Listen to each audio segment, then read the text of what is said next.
더불어민주당과 정부가 오늘 오전 코로나 방역 대책으로 피해를 본 소상공인과 자영업자 보상을 위한 손실보상법 법안을 최종 조율했습니다. 국회 취재기자 연결하겠습니다. 방현덕 기자 자세히 설명해 주시죠.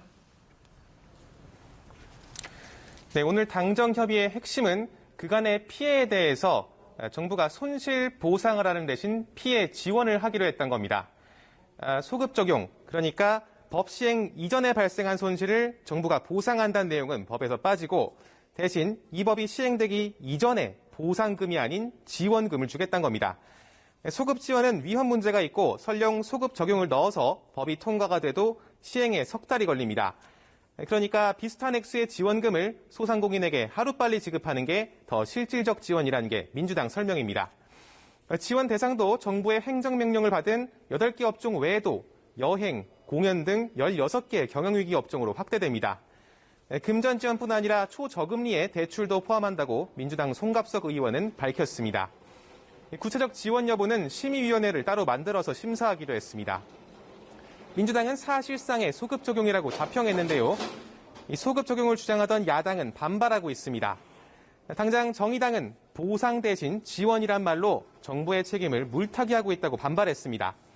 국민의힘도 소급 적용을 주장하기 마찬가지입니다.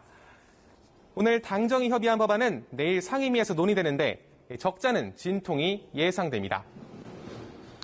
네, 국민의힘 상황도 보겠습니다. 6월 11일 전당대회가 이제 나흘 앞으로 다가왔는데 오늘부터 당원들의 경선 투표가 시작됐다고요? 네, 그렇습니다. 오늘부터 내일까지 당원 약 33만 명으로 구성된 선거인단을 대상으로 모바일 투표가 진행되고 있습니다. 모래와 글피엔 모바일 투표에 참여하지 않은 선거인단의 ARS 투표와 일반 국민 대상 여론조사가 이뤄집니다.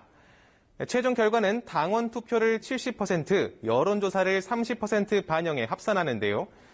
당원 비율이 높다 보니 이준석 후보에 맞서서 조직력을 갖춘 중진들이 역전을 노리는 상황입니다. 선두권 후보들의 감정 싸움도 격해지고 있습니다.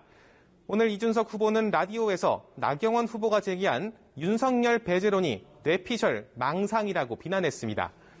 이 후보가 김종인 전 비상대책위원장과 함께 윤석열 전 총장을 대선 경선에서 배제하려 한다는 게 나 후보 주장인데 이 후보는 이런 음모론을 만들어내는 게 중진이 할 일이냐고 쏘아붙였습니다.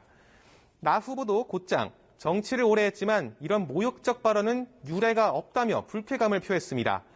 나 후보는 우려를 제기한 건데 이 후보가 답은 못하고 있다고 이 후보를 압박하기도 했습니다. 당대표 후보 5명은 잠시 후부터 세 번째 방송 토론을 갖고 공방을 이어갈 예정입니다.